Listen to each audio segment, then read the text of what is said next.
Maka di hari kematianku kawan, pastikan suaraku datang laut. Pastikan jiwaku menjadi bagian dari api. Pastikan rohku menghidupi saja kini.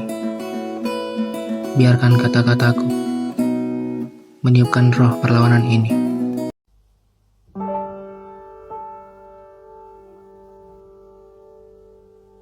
Laut bercerita berlatarkan pada tahun 1990, di mana pada saat itu para aktivis mahasiswa melawan pemerintahan Orde Baru yang ekstrim.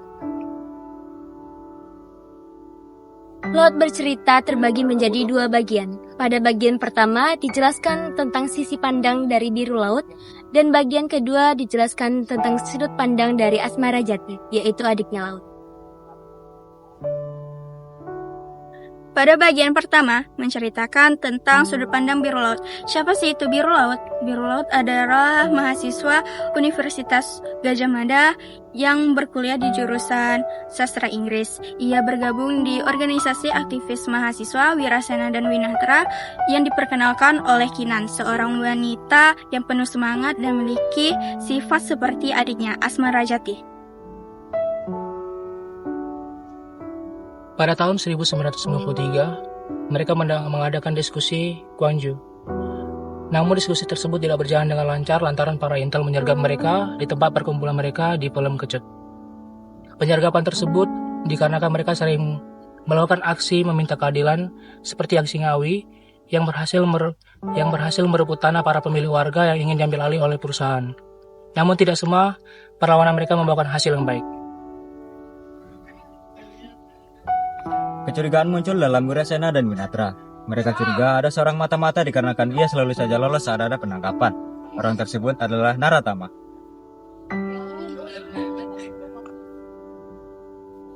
Lalu pada saat aksi tanam jagung di Blagungan, di mana para aktivis mahasiswa mencoba membantu masyarakat yang perkebunannya akan diambil oleh aparat untuk dijadikan lahan pelatihan. Namun aksinya gagal karena ketatnya pengawasan aparat yang membuat mereka tidak bisa melakukan perlawanan. Pada tahun 1996, Bram sebagai ketua organisasi Wirasena dan Winatra ingin mendeklarasikan organisasi mereka menjadi partai. Namun naasnya terjadilah peristiwa Sabtu Kelabu, di mana pemerintah membutuhkan kambing hitam untuk aksi tersebut. Bram pun ditangkap oleh aparat polisi. Lalu anggota lainnya seperti Alex, Daniel, dan Laut pun pindah ke Sumatera untuk bersembunyi. Lalu pada 2 tahun setelah menjadi buronan, Alex, Daniel, dan Laut pun dipanggil kembali oleh Gusti untuk menetap di rumah susun Klender di Bogor. Mereka pun ditangkap di sana.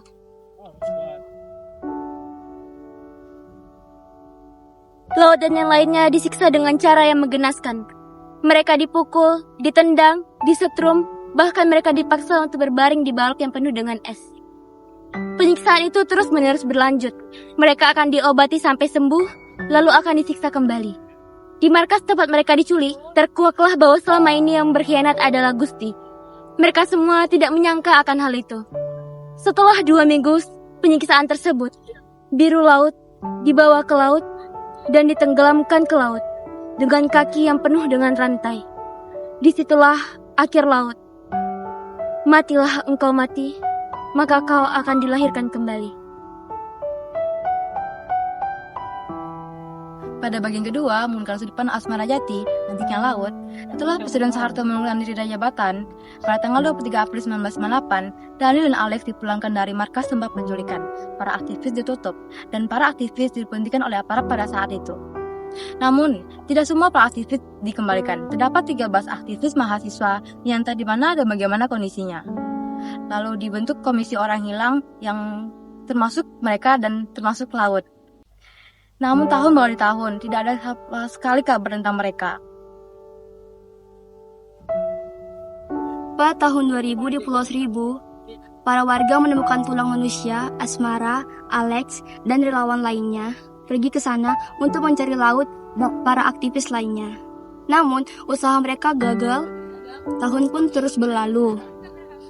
di mana mereka tidak menemukan kabar Laut dan para aktivis lainnya.